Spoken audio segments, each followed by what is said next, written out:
Bonsoir tout le monde. Donc, merci d'être là.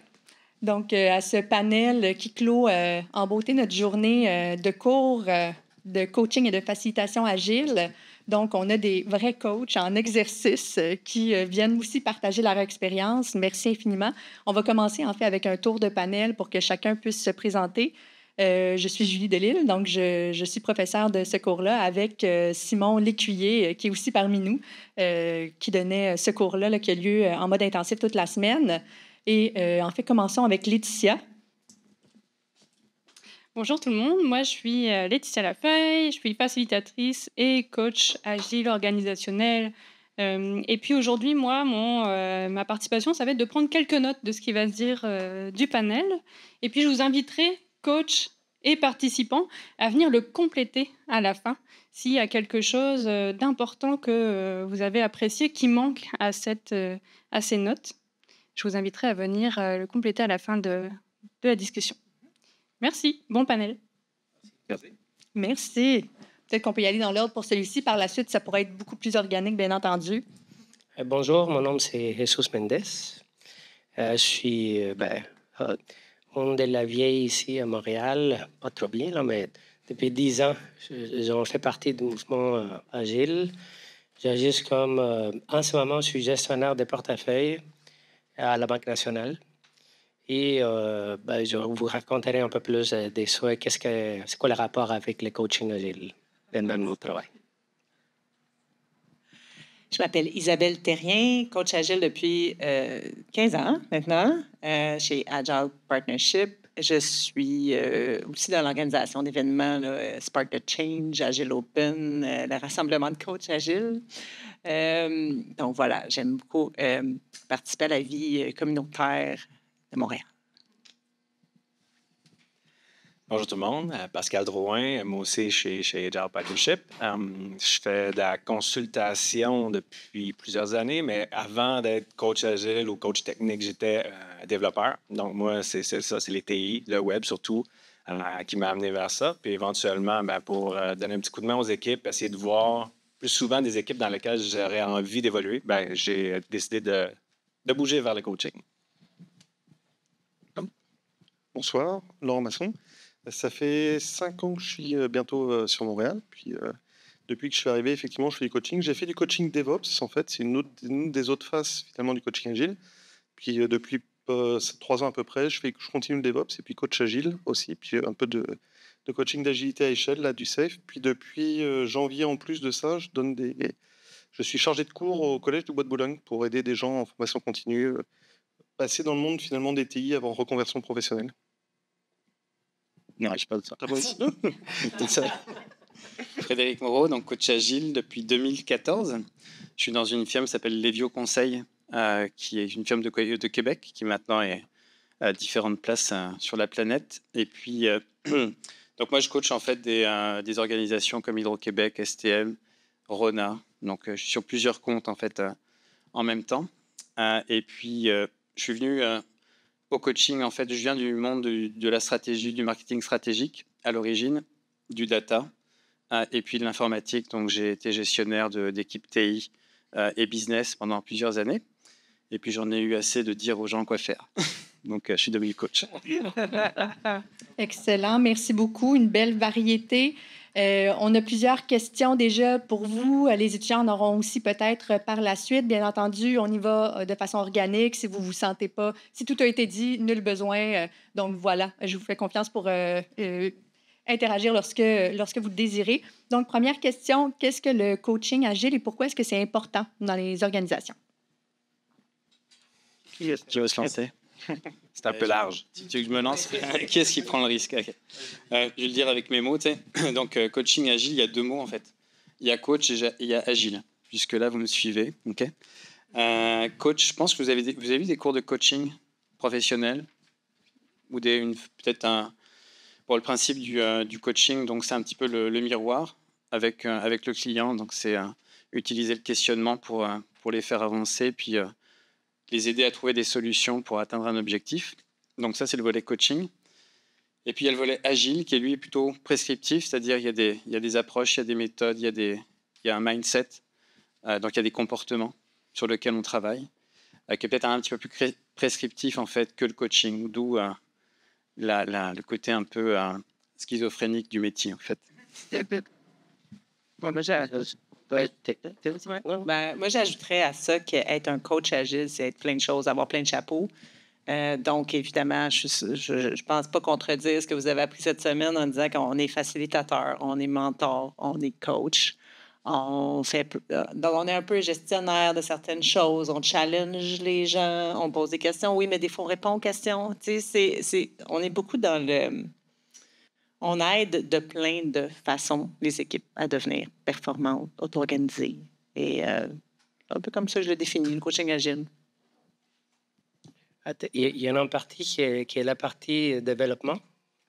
L'agilité est partie du développement logiciel, comme vous devrez le savoir. Puis, à la base, on avait besoin de montrer comment faire ça, comment adopter le mindset, comment appliquer ça au niveau des pratiques de l'écosystème, comment une équipe s'approprie ça, quelle est la portée d'un gestionnaire qui va soutenir une équipe qui décide d'adopter, ou une organisation qui décide d'adopter ces mindsets-là. Quand tu fais ça à multiples équipes ou au niveau d'une organisation, tu as besoin d'aide. Et nous, on va aider, on prend tous les chapeaux qui ont été nommés auparavant pour venir soutenir des organisations qui veulent faire ça. Ça peut être une organisation, ça peut être la famille, ça peut être un magasin ou ça peut être une banque, peu importe. Fait que nous, on intervient à ce niveau-là et le niveau d'intervention peut être très petit ou très, très vaste. C'est un peu ça que j'ajouterais. Attention avec la famille, posez-leur pas trop de questions, ils vont vous voir venir, puis c'est pas drôle. Je pourrais rajouter aussi que dans les métiers où on intervient, l'agile, effectivement, c'est quand même beaucoup le développement logiciel, des choses comme ça. On essaie d'être proche du client. Il n'y a pas une solution miracle, il n'y a pas une méthode miracle, c'est pas appliquer quelque chose, donc on essaie d'adapter.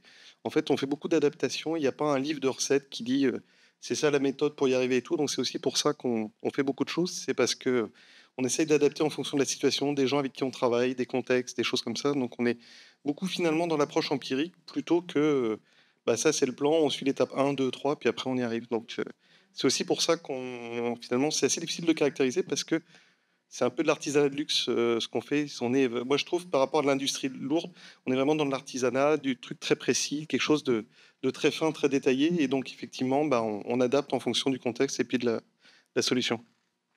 Oui. Bon, la deuxième partie de ta question, c'était pourquoi c'est important. Tu prends le relais sur ce volet quand même important. Bien, c'est important parce on arrive avec une certaine perspective. On arrive avec une distance. Donc, les gens sont la tête dans le guidon, comme les Français aiment dire, là. Donc, sur les chapeaux de roue. Puis, c'est pas tout le temps facile d'avoir du slack time pour essayer de réfléchir, mettre les choses, faire une rétrospection sur qu'est-ce qu'on est en train de faire, pourquoi on le fait, challenger pourquoi on fait les choses. Donc, nous, on arrive avec un bagage de pratiques, d'idées, de toutes sortes de choses. Puis, il y a une grosse phase d'observation. Puis, on va en parler tantôt. Là, ça ressemble à quoi notre day-to-day? Mais bref, c'est de le ramener justement à cette distance-là pour que des fois, quand on est trop collé sur l'arbre, on a un petit peu de misère à voir la forêt. Bien, c'est un petit peu ça notre rôle aussi. Il y a une partie de... pourquoi amener ça dans son organisation? En fait, la rapidité du monde où on se trouve en ce moment fait en sorte que livrer des produits et des services est très important. Il y en a beaucoup de consommation en ce moment et l'agilité, le fait qu'on ait la capacité chez les gens de pouvoir inspecter quelque chose, se rendre compte, réfléchir, puis s'adapter, puis changer, c'est devenu un must, surtout après la pandémie. L'effet qu'on puisse accompagner les leaders qui veulent faire ça fait en sorte que des gens qui sont déconnectés de l'opération, comme dans la plupart des cas, comme nous, on a le luxe de pouvoir observer l'écosystème, puis pouvoir servir comme miroir, comme tu le disais avant, pour pouvoir refléter les systèmes et comment ça interagisse et aider comme si, de cette façon-là, aux gens à pouvoir prendre les meilleures décisions par rapport à ça. J'aimerais compléter. Ça m'a inspiré une image. En fait, quand tu parles, Jesus, c'est on sait que toutes les organisations sont un peu hiérarchiques. Là. Des fois, on aimerait que ça le soit moins, mais c'est des belles grosses pyramides. Puis nous, on est comme un peu un électron libre dans cette pyramide-là, avec le regard externe, justement, la capacité de voir, d'avoir un recul nécessaire. Mais c'est ça, fait qu'on est à plein niveau, puis on n'est pas le boss de personne en général. Donc, ça nous permet d'avoir des confidences, de céder les liens des gens. Puis ça, c'est unique. Il n'y a pas beaucoup de rôles dans une organisation comme ça. Effectivement. Puis pas plus tard qu'hier, moi, je l'ai reçu. Là, je le reçois souvent, ça. Je parle à des gens dans l'équipe. On fait des ateliers et tout. Puis dans mon Teams, il y a quelqu'un qui pop un message. Puis, hey, je peux-tu te parler? Puis là, la personne qui était comme un peu en conflit, un peu frustrée avec le reste de l'équipe, tout d'un coup, devient un peu plus calme. On dépile les choses ensemble, on regarde. Puis à la fin, je dis, tu sais, t'es pas la même personne quand tu parles avec moi que quand tu parles avec l'équipe. Puis là, il dit, ben, toi, tu m'écoutes. Fait que, tu sais, à un moment donné, tu sais, communiquer puis écouter, on pense que c'est un acquis dans la vie parce qu'on sait entendre puis on sait émettre des sons, des mots. Mais d'apprendre à s'écouter puis d'apprendre à s'écouter puis d'apprendre à communiquer, c'est un art. Puis ça, c'est le genre de choses qu'on peut travailler aussi avec les équipes. Oui, puis j'ai envie de m'adresser à vous parce que vous êtes en gestion de projet. Ce qui fait que la gestion de projet, c'est la base de ce qu'on fait. C'est un peu comme si on demandait à un cuisinier de faire de la haute cuisine, mais il ne sait pas comment battre un œuf. Tu sais. Ce qui fait que c'est important, en fait, quand on est en gestion de projet, de bien comprendre les bases pour ensuite les appliquer en fait différemment, parce que nous, on aide en fait les organisations. On travaille uniquement sur la façon de travailler, en fait. On travaille uniquement sur l'humain. L'humain, c'est notre matière première. Après, ce que l'humain veut faire dans son organisation, ça ne nous regarde pas. Il a un objectif, on est là pour l'accompagner vers cet objectif. Bon, après, on a des considérations éthiques quand même. J'ai pas de clients dans l'armement, des trucs comme ça. Mais donc, c'est important pour vous, en fait, je pense, parce qu'aujourd'hui, en effet, comme disait Jesus tout à l'heure, on est dans un environnement où le changement, en fait, est permanent. Ce qui fait que comment est-ce qu'en gestion de projet, on gère, en fait, ce changement en permanence? C'est les approches agiles qui permettent de le faire. Puis quand on parle, juste une petite précision, quand on parle d'agile en 2023, en fait, c'est lean agile qu'on devrait dire, parce que le lean est aussi important que l'agile. Peut-être même, je me demande si c'est pas un peu plus, dans le sens où je pense que je vais commencer à créer un petit peu de trouble dans le groupe, parce que si on est tous d'accord, c'est pas intéressant.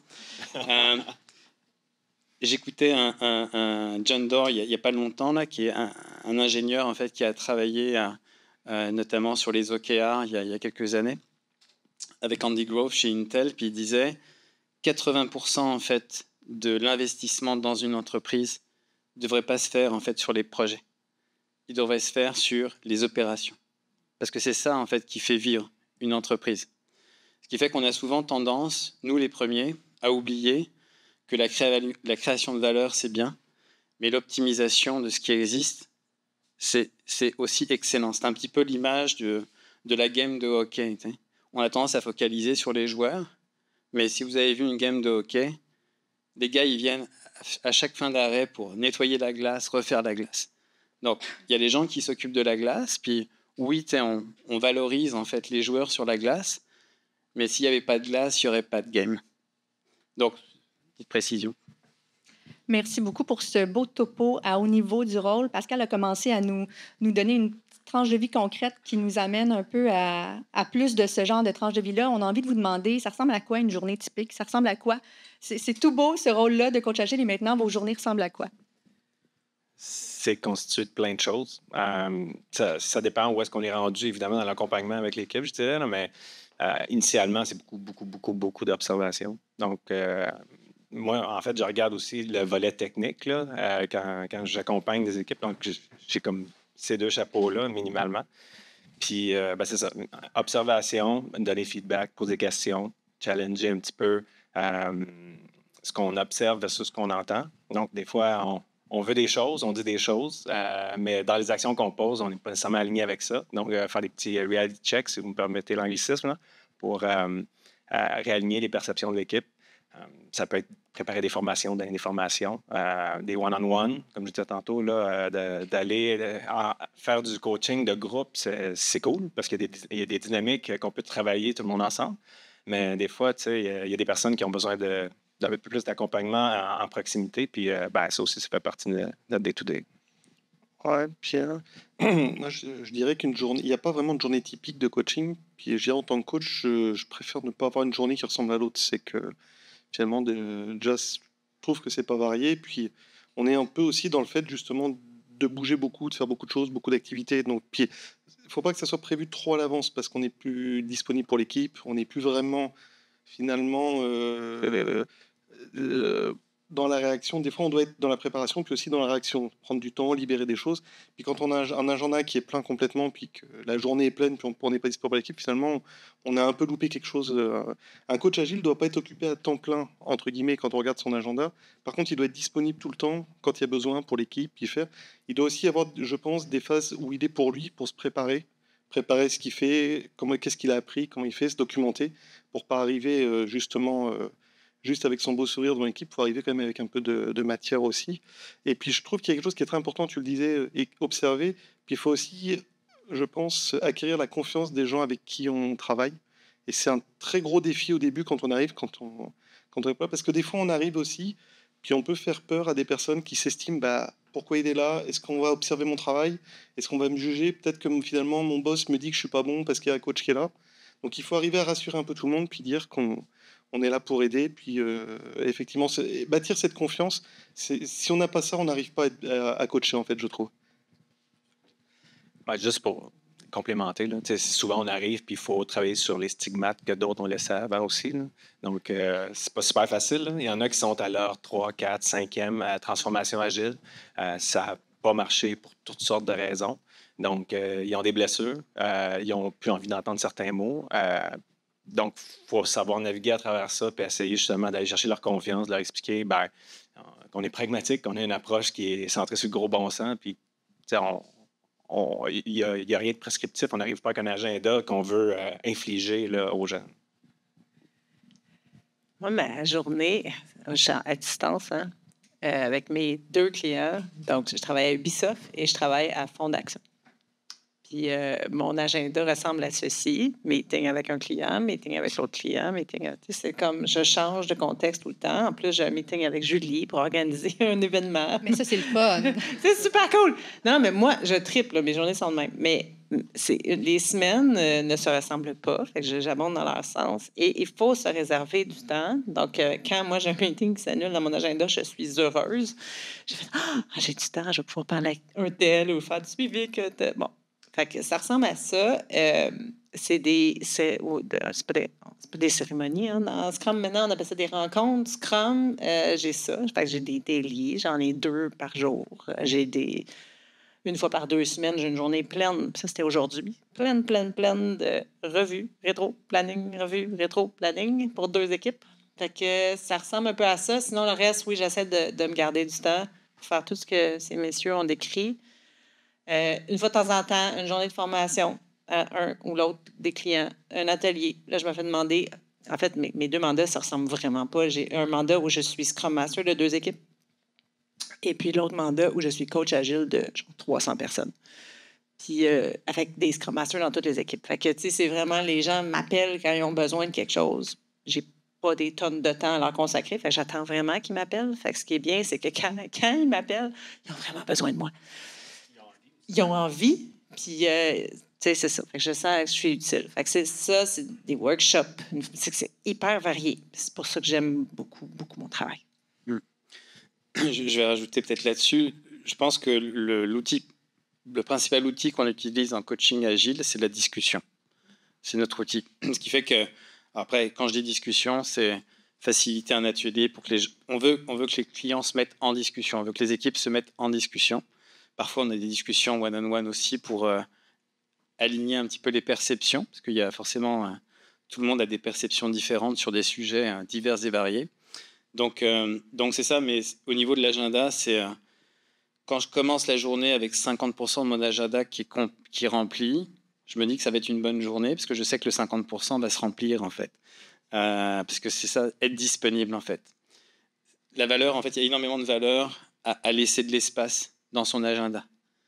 Ça, en tant que coach, là, si j'ai pas au moins 20-30% de mon temps qui est libre, OK, j'ai un problème. En tant que gestionnaire, ça devrait être la même chose. En tant que gestionnaire, ça devrait être exact. Puis souvent, c'est la première chose qu'on fait avec les gestionnaires, c'est explique-moi comment tu dépenses ton temps.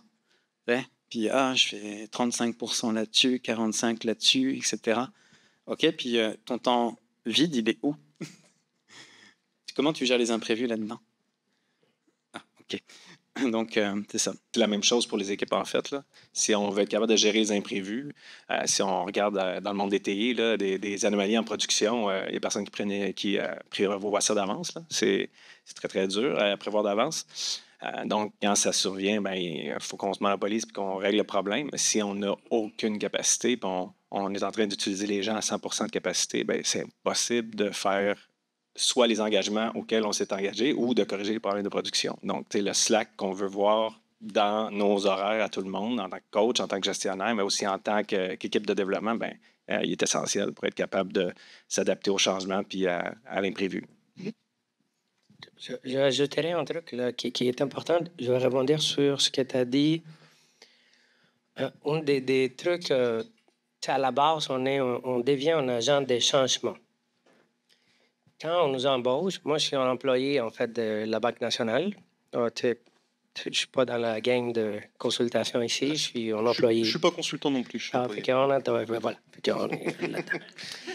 Donc, moi, mon temps, c'est pour faire avancer, tu es consacré à temps plein pour faire avancer cette organisation-là. Mon rôle principal, c'est d'être un agent de changement.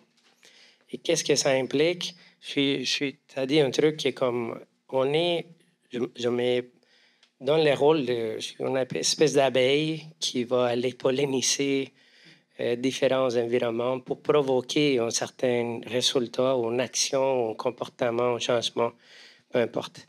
Et pour celle-là, ça prend du temps. On a besoin d'aller contacter des gens, connecter avec eux, bâtir une relation et vendre certaines affaires et communiquer, etc. Puis ça, tu en as besoin de temps pour t'investir là-dessus. Il faut que tu sois vraiment bien avec toi-même aussi pour pouvoir avoir l'espace pour recevoir ce que les autres vont te donner aussi.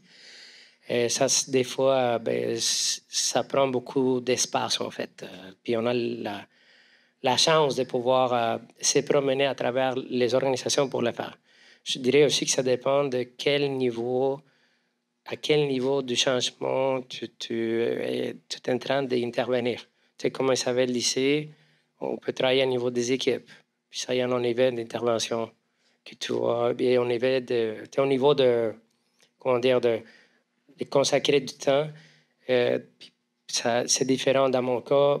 Moi, au niveau de la gestion du portefeuille, je suis en train de vouloir provoquer un changement au niveau de la façon qu'on le gère pour que ce soit un peu plus lean, agile. Et à ce niveau-là, il y a beaucoup de gens qu'il faut que je parle pour comprendre. Donc, ça, avoir du temps pour se consacrer à ça, c'est nécessaire aussi. Puis c'est un bon communicateur pour provoquer du changement, en fait, c'est un peu ça. Pierre, je rajouterais aussi quelque chose. En tant que coach, on est toujours un peu à la recherche de s'amélioration, d'apprendre, de choses comme ça. Puis souvent, en coach, on est seul dans une équipe ou dans une direction. Puis on se bâtit souvent un réseau de coachs, que ce soit dans l'entreprise ou à l'extérieur. Puis il faut qu'on garde du temps pour partager sur notre pratique, pour s'améliorer, pour tester des choses, pour justement tester. Je voyais certaines personnes dans l'assemblée, je me rappelle avoir fait des combats de sabre avec eux où on était, puis on a testé des trucs, et puis effectivement, ça s'est fait, on a fait du coaching avec. Et en fait, finalement, comme tout le monde, on a besoin d'avoir aussi un endroit où on peut douter, où on peut échanger, et on se bâtit aussi du temps dans nos journées pour pouvoir avoir ça. Parce que vis-à-vis d'une équipe, on ne peut pas arriver forcément avec des doutes ou de épaules. On doit être positif, on doit être dynamique, on doit convaincre les gens qui ne sont pas forcément convaincus. Donc, il faut, même s'il y a quelque chose qui ne va pas, on trouve une autre zone ou une zone safe zone ou d'autres choses avec d'autres personnes pour arriver justement à peut-être des fois décompresser ou enlever cette pression ou cette chose comme ça. Juste mettre Un petit bémol sur ce que tu viens de dire. Pour moi, là, de montrer que je suis vulnérable, c'est vraiment pas un problème, dans le sens où j'aime ça, l'idée par l'exemple. Puis quand je veux que les équipes s'engagent là-dedans, puis qu'ils n'aient pas peur de dire, hey, moi, je connais pas. Tu sais, quand on connaît pas une technologie, ben, des fois, quand on s'identifie beaucoup à notre savoir et tout, ben, ça peut être difficile pour certaines personnes d'admettre qu'ils ne savent pas. Pourtant, moi, si on me demande est-ce que je parle bulgare, ben non, c'est facile, je dis non. Je ne sais pas parler bulgare. Donc, tu sais, d'amener justement les gens dans un état où ils sont à l'aise de se sentir vulnérables et d'annoncer les choses telles qu'elles sont, ben, c'est plus facile. Donc, en me montrant moi vulnérable et en me montrant aux gens que c'est pas grave, moi aussi, il y a des choses que je sais pas parce que c'est un environnement complexe dans lequel on se situe puis on est toujours en mode apprentissage, ben, je pense que ça facilite un petit peu cette relation-là. Je rebondis sur une autre partie de ce que tu as dit, c'est la communication entre les coachs, vraiment, vraiment, vraiment essentielle. Moi, à un moment donné, dans un des mandats, j'étais Scrum Master aussi, puis on avait 2 heures par semaine. On était 4 Scrum Masters. On passait 2 heures par semaine à discuter de plein de choses. Il y avait une partie synchronisation, il y avait une partie on apprend les uns des autres. Puis c'était ça, c'est le plus long que j'ai fait là, avec mes collègues coachs dans un mandat, mais c'est une expérience à répéter, honnêtement. Puis c'est une contrainte. Là, en ce moment, j'ai 1 demi-heure avec les 2 autres coachs. Je trouve que c'est pas assez. Fait que c'est ça. Isabelle, tu nous disais avoir un rôle de Scrum Master et un rôle de coach agile dans un autre mandat. C'est une des questions qui demeure pour les étudiants, la distinction entre ces rôles-là. Il y a celui de facilitateur agile en plus. Donc, ben, tiens, je peux me lancer. Moi, je vois ça comme tous des rectangles qui sont les uns dans les autres. Là. Facilitateur agile, c'est très précis. Là. C'est une partie de notre rôle. C'est des choses qu'on fait au quotidien. Là. Ben, ça fait partie du rôle de Scrum Master, en fait. Scrum Master, c'est applicable à Scrum. On s'entend? Mais c'est vraiment... on a un rôle qui est avec on espère une seule équipe. Souvent, c'est 2. Mais on a un rôle quand même quand on est Scrum Master qui est supposé de s'occuper de l'organisation complète. Donc, le rôle de Scrum Master, c'est vraiment une partie, je m'occupe de l'équipe, une partie, je m'occupe du PO, puis une partie, je m'occupe de l'organisation. Puis dans les organisations qu'on a, où il y a des coachs agiles et des Scrum Masters, bien, cette partie-là de je m'occupe de l'organisation pour la faire évoluer en agilité est souvent prise par le coach agile, en fait. Coach agile, c'est un terme très générique qui inclut tout ça. On peut être coach agile. En fait, quand on est coach agile, on n'est pas nécessairement Scrum Master, mais quand on est Scrum Master, on est coach agile. On est coach, on fait de l'agilité et tout ça. En tout cas, moi, c'est comme ça, je le vois. Dans l'industrie, quand on cherche un coach agile, ce qu'on comprend, c'est quelqu'un qui va être plus haut niveau, qui va s'occuper de l'organisation, qui va coacher les Scrum Masters et les Product Owners. Mais si tu regardes, mettons, dans les livres, mettons, Lisa Atkins a fait un livre sur le coaching agile, mais elle parle de coach d'équipe. Puis, il y a plusieurs définitions, là, mais c'est un peu comme ça. Moi, j'y vais tous les uns dans les autres. Là. Il y a définitivement une intersection pour moi aussi là, entre les différents rôles. Règle générale, comment ça s'articule dans le monde du travail, par contre, je trouve que souvent les coachs agiles sont dans le stratégique. Souvent, c'est un reproche que les équipes font, en fait, aux coachs agiles, c'est qu'ils ne sont pas assez terrain, ils ne descendent pas avec eux, ils parlent au PO, au Scrum Master, à la gestion. Donc, mais tu sais, exact. Il faut choisir ses batailles, mais c'est quand même ça. Alors que le Scrum Master, ben, il peut être coach aussi. Un n'empêche pas l'autre, mais il va être plus focusé sur justement l'équipe, le day-to-day et ces choses-là. Donc, dans le tactique plus. Donc, moi, c'est peut-être le petit ajout que je voulais faire par rapport à Isabelle. Bon, j'intercepte ton passage. Fallait pas se mettre sur le côté. moi, je le garde. Voilà. Je dirais qu'il n'y a rien de figé là-dedans, puis des choses évoluent, ça dépend énormément du contexte, ça dépend de l'entreprise où vous êtes, et même la documentation, les cadres, les outils évoluent tous les ans là-dessus. Seb, qui est un des outils d'agilité à l'échelle, on l'aime pas, mais il existe, puis il fait de la documentation, il vient de sortir la nouvelle version 6, et il explique que Scrum Master, maintenant c'est Scrum Master / Team Coach. Donc ça commence à bouger, ça commence à évoluer. Je pense qu'il faut surtout voir en fonction du besoin de l'équipe, quel est le besoin à ce moment-là, puis en fonction des compétences, savoir est-ce qu'on est capable ou pas, puis aller chercher les gens avec les bonnes compétences. Puis je sens que mon voisin commence à monter en pression, j'ai lui passer le truc là. Oui, il va tirer le cordon. Il est bon là. 2 points. Moi, c'est juste ça. Le premier point, c'est qu'il y a une différence essentielle entre un Scrum Master et un coach agile. Le Scrum Master fait partie de l'équipe. Le coach agile, on est biodégradable. On n'est pas là pour rester dans une organisation avec une équipe ou n'importe quoi. On est là pour transmettre, pour s'assurer que quelqu'un d'autre, parce que la première question quand on arrive dans un mandat, c'est à qui je passe le bâton? Qui est-ce que je dois coacher, développer, etc. Ça peut être un Scrum Master, ça peut être un Scrum Master LPO, ça peut être l'équipe, ça peut être peu importe, des gestionnaires. Mais la première chose, c'est à qui? Moi, si j'ai personne en face de moi, bon, il peut y avoir des mandats spécifiques de sniper, tu sais, où OK, il y a une intervention à faire, c'est spécifique. Il n'y a pas de coach en face, il n'y a pas de Scrum Master. OK, on va livrer, ça fait du sens, OK. Mais la plupart du temps, c'est une condition, en fait. Pour démarrer un mandat, c'est qu'il faut qu'il y ait quelqu'un en face. Sinon, on peut transmettre à personne. Deuxième élément, Safe 6.0. Alors, oui, c'est vrai. Safe, je pense, vient de commettre une grosse erreur, justement, en introduisant cette notion de Scrum Master, coach d'équipe. Pourquoi est-ce qu'ils ont introduit cette notion de coach d'équipe? C'est parce qu'en fait, dans le modèle Safe, puis dans la réalité, on ne fait pas que du Scrum. Le Kanban est très important. Quand je dis très important, c'est que moi, dans des grosses organisations, il y a 50% des équipes qui sont en Kanban et 50% qui sont en Scrum. Ce n'est pas les mêmes façons de faire. Ce n'est pas les mêmes rôles. Il y a un rôle de facilitateur dans Kanban. Alors, on a tendance à l'appeler Scrum Master, mais le Scrum Master est là pour défendre le cadre Scrum, etc., rendre l'équipe autonome, OK. En Kanban, c'est différent. Donc, pour concilier les deux, ils ont eu la bonne idée d'appeler ça Scrum Master, coach d'équipe. Je ne suis pas du tout d'accord avec ça. Je ne peux pas lutter contre Safe, mais c'est ça qu'ils ont fait. Donc, ce qui fait que ça va créer encore plus de confusion sur le marché parce que le responsable de demande, en fait, l'accompagnateur au niveau du modèle Kanban, on peut l'appeler lead Kanban, on peut l'appeler facilitateur Kanban, mais ça n'est pas un coach d'équipe. Absolument pas. Après, est-ce qu'il peut avoir une approche de coaching vis-à-vis de l'équipe? Absolument. Parce que ça appartient pas, le coaching agile n'appartient pas au coach agile. Le but, c'est de le donner à quelqu'un d'autre. Donc, c'était deux précisions que je voulais faire. Voilà, ça va mieux maintenant. Vous venez de voir un chapitre de qu'est-ce qui se passe dans le marché. C'est quand on arrive au marché, puis vous allez vivre ça si vous voulez avoir un rôle comme le nôtre. Il y en a des gens qui sont très confus par rapport à c'est quoi un Scrum Master, c'est quoi un PO, c'est quoi un coach agile, où est-ce que je et ça. Puis nous, on est responsable de tout, en fait.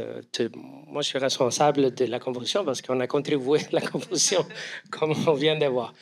Et un truc important, c'est que au niveau du marché, par exemple, moi, s'il y a quelqu'un qui me demande, je veux travailler comme Scrum Master, mettons, qu'est-ce que je fais moi? Comment j'arrive à faire ça?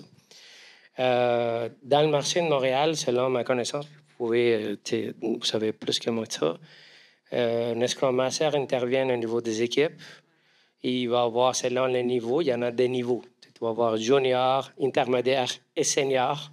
Et selon les niveaux, ça va selon les années d'expérience, en fait. Mais son intervention va être la plupart du temps au niveau des équipes, 1 ou 2, plusieurs si on est montant plus en seniorité. Par la suite de ça, veut pas, on a créé une hiérarchie avec ça. Ça, c'est mon opinion, avec les coachs agiles. Puis les coachs agiles, selon moi, la différence, c'est l'expérience, en fait. C'est le niveau des cadres qu'on connaît, à quel point on a été exposé aux différents clients, expériences, accès. On a travaillé avec des exécutifs, pas. On a différents mandats ou pas. Puis c'est sûr qu'on connaît beaucoup plus comment appliquer les mindset à plus grande échelle.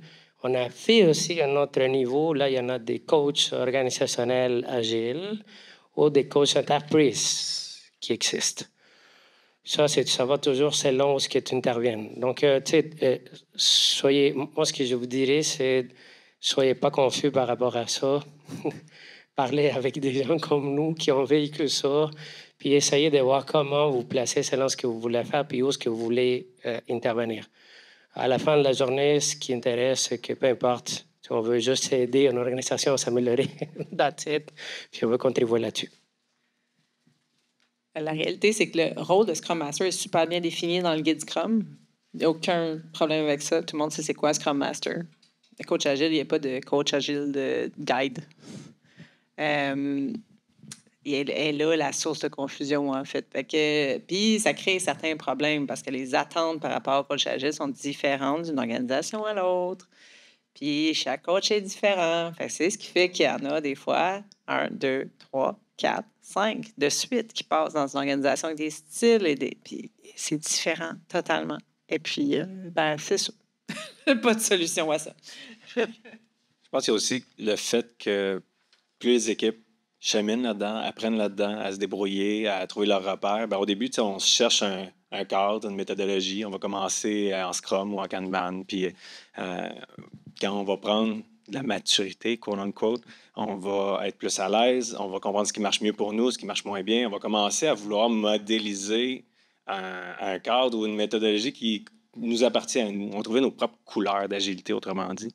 Puis c'est ça aussi qui rend la chose un petit peu compliquée à mettre dans une boîte. Est-ce que tu es un Scrum Master parce que l'équipe a commencé en Scrum, puis là, maintenant, tu fais du Kanban, tu n'es plus un Scrum Master? Tu restes un coach, t'accompagnes, t'aides à faire émerger des trucs, à élever les problématiques. Tu fais un peu le même job, dans le fond. C'est juste que le cadre va avoir changé, mais dans le fond, c'est juste un signe que les choses vont bien, ça évolue, mais est-ce que tout ça finit par un peu se mélanger puis former une nouvelle couleur? Oui, définitivement. Puis c'est ça qui fait que c'est un petit peu dur de pointer puis d'identifier hors de tout doute qu'est-ce qui est quoi, là. On n'avait pas ces attentes-là. Rassurez-vous, ça va vraiment dans l'esprit, je crois, de ce qu'on a communiqué jusqu'à maintenant. Pendant qu'on est dans les distinctions de rôle, une autre question qui habitait les étudiants, c'est la distinction à travers les secteurs. Donc, on sait agiter, secteur TI, mais quand on est dans d'autres secteurs, est-ce qu'il y a une distinction? Est-ce qu'il y a des différences? Si oui, quelles sont-elles? Moi, j'ai des expériences dans le marketing, par exemple, puis il y en a je dirais qu'il faut s'adapter, en fait. Il y en a certaines choses que tu ne peux pas appliquer comme... mais je pense que ce n'est pas nécessairement relié au secteur. Dans le secteur, ce que j'ai trouvé, c'est que tu peux avoir des similarités entre une organisation et l'autre dans le même secteur de comment appliquer le mindset et comment s'en servir de certains cadres. Je ne pourrais pas dire que c'est trop différent entre une banque et le marketing. C'est sûr que l'entreprise a des attentes différentes, des objectifs différents. Donc, on ne peut pas s'attendre à appliquer la même formule pour les deux secteurs, même pour des entreprises différentes, en fait. C'est ça, en fait. Je vais compléter, par rapport à ça. Puis, de mon expérience, en fait, il y a des différences. Alors, il y a des différences et il n'y a pas de différence. Il n'y a pas de différence parce qu'en effet, le coach agile, en fait, il est là pour amener de la performance comme n'importe quel coach dans la vie. Là, il est là pour amener de la performance et du bien-être. En agilité, la performance vient aussi avec le bien-être. Mais les grandes distinctions, c'est sûr que si vous allez travailler dans un secteur, même en TI, en fait, il y a les TI puis il y a les TO. Donc les technologies informatiques et puis il y a les technologies opérationnelles. Exemple, vous êtes dans le métro, il y a des ascenseurs, il y a du Wi-Fi, il y a de la réseautique, il y a de la connectique, il y a des câbles. Donc il y a des TI, mais on appelle ça des TO parce que c'est opérationnel, ce qui fait que d'un seul coup, tu rentres dans un environnement qui est très différent, qui est l'environnement de « je vais construire une gare, je vais construire un bâtiment dans lequel j'ai besoin de mettre de la technologie ». Ce qui fait que là, on revient en fait sur des paradigmes de gestion de projet classiques parce qu'on ne construit pas un bâtiment comme on construit un logiciel. Donc, il faut comprendre quand même la différence, en effet, entre construire un bâtiment et construire un logiciel. Il y a d'autres environnements qui sont très, très volatiles. Tout ce qui est data. Donc, si vous intervenez dans un environnement qui est sur la donnée pure et dure, on est sur un environnement qui est extrêmement volatile, qui a des particularités.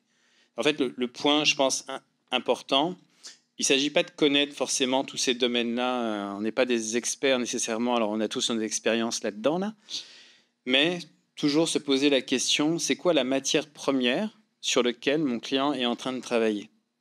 Moi, je suis comme un cuisinier là, qui rentre dans une cuisine, puis je dis, mais Qu'est-ce que tu fabriques? C'est quoi la matière première que tu utilises pour fabriquer? Ah, c'est du data. C'est quoi les dimensions? C'est quoi la notion de valeur? D'où elle vient? Où ça va? Comment ça fonctionne ton affaire? Parce que si tu comprends pas en fait la mécanique de création de valeur, ça va être difficile. Tu vas échapper des éléments en fait. Donc c'est ça. Je pense qu'il y a quand même des différences sur ces éléments-là.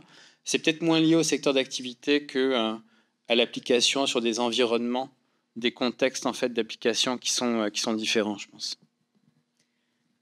Ouais. J'ai envie de dire, le secret de la sauce, c'est de revenir aux valeurs et principes agiles. Puis ne pas s'enfarger dans les détails des méthodes et des pratiques. C'est difficile d'appliquer du TDD à la construction d'une voiture. Mais il y a des gens qui ont été capables de comprendre c'est quoi le principe derrière le TDD, puis ils ont appliqué ça. Ils ont réussi à trouver une façon de tester les modules d'une voiture en construction. Je ne sais même pas comment ils ont fait, mais ça existe. Fait que revenir aux valeurs, revenir aux principes et aux objectifs de pourquoi les pratiques sont là, puis après ça, de créer avec les équipes, tout ce qui est secteur RTI, là, créer nos trucs. Puis il y a beaucoup, beaucoup de choses qui se font. Beaucoup de manifestes différents aussi. On a le manifeste agile, mais il y a le manifeste du test agile, des ressources humaines agiles, du marketing agile, du manufacturing. Il y a tout ça. Vivement celui des finances agiles. Voilà. Non, vraiment. Il y a de l'inspiration partout. Moi, ce que j'ajouterais à ça, c'est qu'il y a un modèle qui existe qui s'appelle le modèle de Kenevan, qui catégorise en 4 cadrans, dans le fond, le domaine ou l'univers dans lequel tu te trouves. Puis, dépendamment dans quel cadran tu vas être, tu vas devoir moduler ton suivi ou ton approche au travail. Donc, il y a le simple, le compliqué, le complexe, puis le chaotique.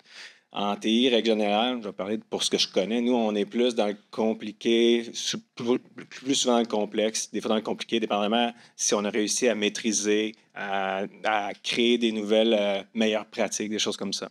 Mais donc, quand on est dans du simple, le simple étant, on connaît la destination, on sait qu'on va faire des pains, si on est un boulanger, on ne va pas avoir la même approche, le même suivi, le même contrôle d'avancement que si on est dans du complexe ou est-ce qu'on est en mode expérimentation où on ne sait pas c'est quoi le troisième pas qu'on va faire parce qu'il faut valider le premier qu'on va faire pour savoir si on s'en va dans la bonne direction. Donc, là, on a touché un petit peu à ça en introduction, d'y aller de façon empirique et tout. Ça se rattache à ça. Donc, le domaine, s'il est complexe, puis on essaie de contrôler ça un peu à la charge de projet et tout, c'est pas adapté à ça. Donc, dépendamment de où on se situe, ça va modulariser un peu aussi l'approche de coaching qu'on va faire.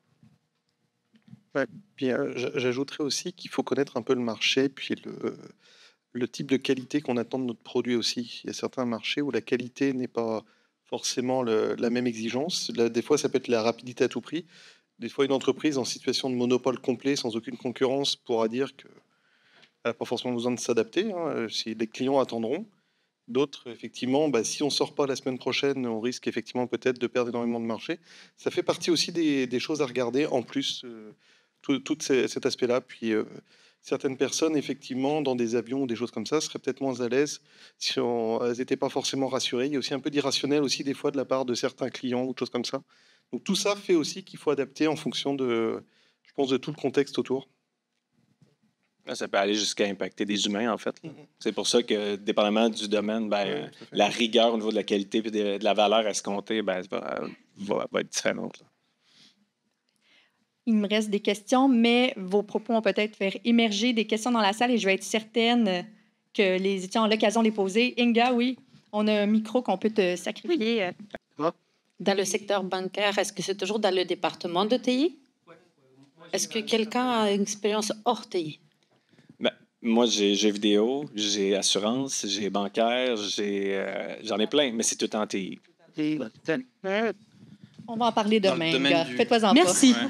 Mais Frédéric a quelque chose à ajouter. Moi, j'ai accompagné dans le domaine du recrutement des recruteurs. Donc, rien à voir avec le TI. Ils avaient décidé de partir en agile. Il y avait un Scrum Master. ils avaient des enjeux. C'est parce qu'entre le recruteur puis le client final, il y avait au moins 3 strates différentes. Et puis, c'est compliqué de recruter aujourd'hui. Donc, il faut en effet être plus agile dans le sens où comment est-ce que j'arrive, comment est-ce qu'on s'entraide en fait plus rapidement. Quand j'arrive pas, c'est quand sur des postes un peu spécifiques, c'est l'équipe en fait qui doit embarquer plutôt que, tu sais, c'est plus un métier de sniper là. Donc, j'ai accompagné là-dedans. J'avais accompagné une boucherie. Tout à fait. Ouais, une boucherie. dans son modèle d'affaires, en fait. Une boucherie, dans la rue. Un gars qui voulait travailler différemment. Il se posait des questions sur sa boucherie. Comment tu distribues la viande? Je dis, c'est quoi ta clientèle dans ton quartier? Il n'était pas encore ouvert, en fait. Il allait s'installer. Donc, on a travaillé là-dessus. Puis, il a mis un système en place, en fait, pour gérer, en fait, l'offre et la demande, dépendamment de sa clientèle, puis pouvoir adapter en fonction des journées, de la saisonnalité. Parce que, tu sais, l'agilité, il y en a partout, en fait. Hein. C'est pas, oui, tu sais, on parle d'informatique, parce que voilà, mais chez toi, tu fais de l'agilité. Je prends toujours l'exemple, c'est Kanban de la bouteille de lait dans ton frigo. Tu as les enfants, hop, tu arrives, ils vident la bouteille, ils remettent la bouteille dans le frigo. Bon, c'est le grand classique. Ok, là, tu vas leur expliquer c'est quoi Kanban. Ok, donc quand la bouteille est vide, tu mets une étiquette sur ta bouteille, puis tu crosses, tu fais le check, puis ça veut dire qu'ok, il faut que j'ai une bouteille de stock, etc. Bref. Donc l'agilité, il y en a partout. Mais en accompagnement, c'est ça, dans le recrutement. Il y a d'autres secteurs aussi, je me souviens plus. Et j'ai fait d'autres secteurs. Bon, marketing, je viens du monde du marketing, donc c'est sûr que quand j'ai démarré une équipe il y a plusieurs années de ça, on était 4 personnes. On a fini 80% de l'entreprise. Ce que je leur ai dit, c'est que voilà, mon modèle en fait organisationnel, c'est Al-Qaïda. Parce que Al-Qaïda, c'est-à-dire, non, on va rien faire sauter, les gars. Mais Al-Qaïda, les entreprises en fait terroristes ou les entreprises criminelles en général sont des entreprises extrêmement agiles. Parce qu'elles sont là justement pour naviguer dans un système qui n'est pas fait pour elles. Donc, ils sont extrêmement créatifs. Puis, si vous avez lu Team of Teams ou ces bouquins-là, on comprend en effet que l'agilité, ça s'applique dans d'autres domaines. L'armée américaine, en 91, ils ont dit « Ok, il faut qu'on fonctionne différemment parce que les gars, ils sont dans leur grotte avec Kalachnikov et on n'arrive pas en fait à les battre. » Donc, ça s'applique dans d'autres domaines. C'est ta question, ça? Si ça s'applique à des autres domaines? Non, si on a Des exemples? Si on a de l'expérience nous-mêmes. Ça s'applique, mais moi, j'ai eu la chance de travailler dans une compagnie qui produisait du contenu d'adultes. Puis on faisait de l'agilité à fond. Ça restait TI, là, ils faisaient les sites web, non? Ouais. Ouais, c'est ça. C'était pas la production vidéo, là. Ouais, mais la production vidéo aussi, quand même. Oui. On va s'arrêter ici pour cet exemple. Ouais. Moi, j'ai de la... 5 à 7 tantôt. Ouais, c'est ça. Au niveau professionnel, j'ai déjà des Scrum Masters d'une équipe qui faisait de la documentation. Donc, j'ai des collègues, dont un qui vient d'arriver là-bas, qui était chez Cossette faire des campagnes de marketing. C'est intéressant, des bons exemples. Sinon, dans ma vie personnelle, j'ai vraiment appliqué beaucoup, puis je vous donne des exemples très concrets. Là. Il y a c'est même pas ma vie personnelle, une amie qui est directrice de garderie, elle dit qu'elle gérait son équipe d'éducatrices, puis elle, puis son travail, avec tout plein de pratiques agiles, puis avec les valeurs et principes aussi. Moi, j'ai organisé mon mariage avec tout ça en tête, et alors qu'il y a une date fixe, puis tu sais, il faut livrer à cette date-là. Je priorisais, j'avais mon équipe, avec un backlog et tout. Fait que, tu sais, beaucoup de choses ont été appliquées. Je fais des travaux à la maison aussi. À un moment donné, on rénovait un sous-sol, là, tu sais, avec mon équipe d'amis, là, qu'on s'est vraiment payé un triple à la Canal Vie, là, pour faire ça chez mes parents, là, avec un backlog de trucs à faire. Puis à chaque heure, on se réunissait devant le backlog. OK, ça va comment, vous autres? Non, avez-vous besoin d'aide? Puis on se répartissait les tâches. Tu sais, fait que pas dans son entièreté tout le temps. C'est pour ça que je dis qu'il faut revenir aux principes et aux valeurs, parce qu'il faut comprendre comment, dans le fond, les choses importantes de l'agilité, hein, on livre de la valeur, on travaille en équipe, on est heureux à travailler ensemble. Ça s'applique partout. un autre exemple qui me revient en tête, société juridique, des juristes. Donc, des gens qui doivent analyser en fait tous les textes juridiques pour ensuite en faire des synthèses, etc. Forcément, ça prend des experts juridiques dans des domaines spécifiques. Et il y avait en fait dans l'équipe une personne, je ne sais plus sur quel domaine, social ou autre, qui se retrouvait avec un backlog de demandes énorme. Donc, il avait peut-être 150 documents à lire dans une même journée, ce qui était impossible par rapport à ses collègues qui avaient un flux de travail beaucoup plus normal. Et donc, on les a mis, en fait, je les ai mis en Kanban avec forcément, première étape, visualisation du travail en cours.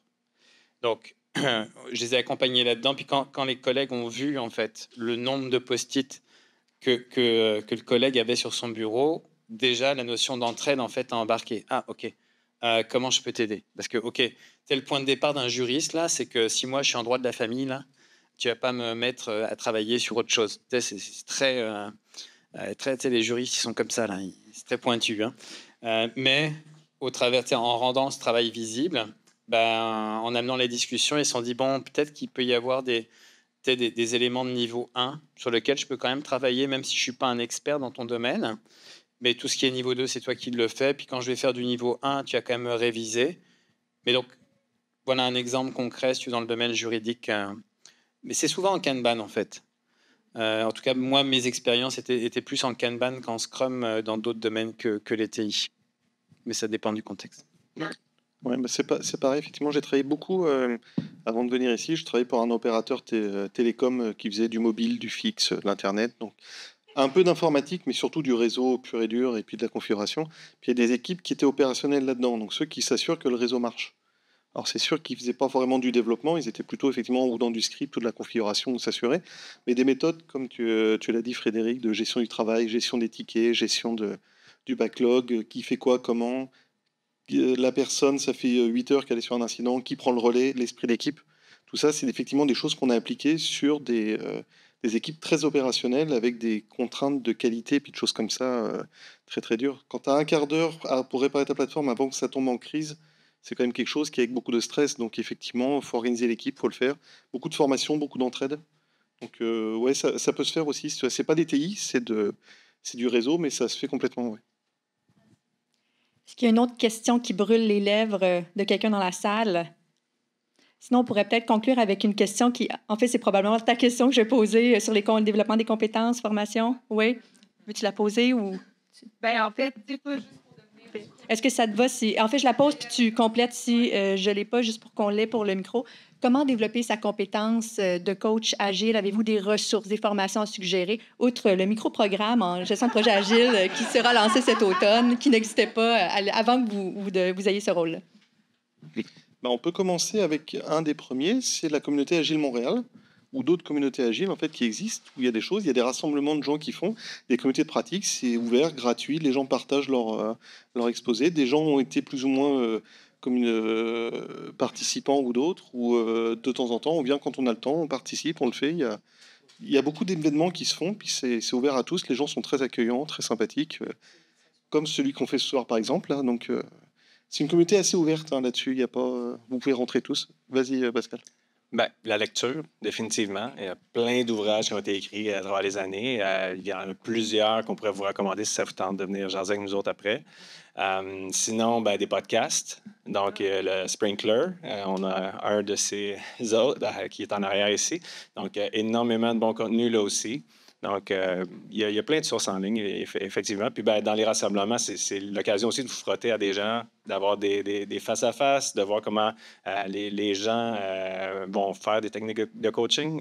Donc, ça peut être super intéressant aussi là, d'aller dans ces soirées-là.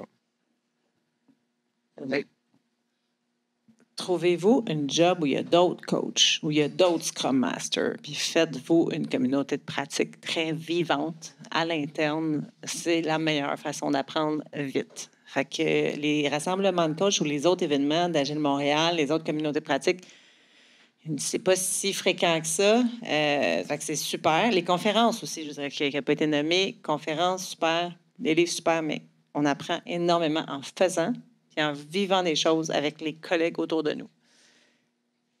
Fait que c'est mon conseil à vous. Juste pour en entrer, il y en a Tu peux rencontrer n'importe qui de nous autres ou la gang qui est au fond, parler avec eux pour comprendre, pour poser des questions. Je trouve que c'est comme les passés les plus simples et plus rapides pour répondre à tes questions en particulier.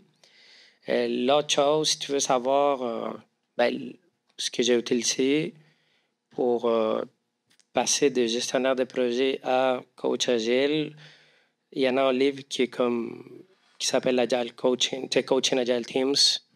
C'est comme la base que j'ai utilisée. C'est le livre obligatoire du cours qui suit en ce moment. C'est pas comme obligatoire, mais si tu lis ça, si tu fait en tête de « Ah, c'est ça », au moins ton point d'entrée initial.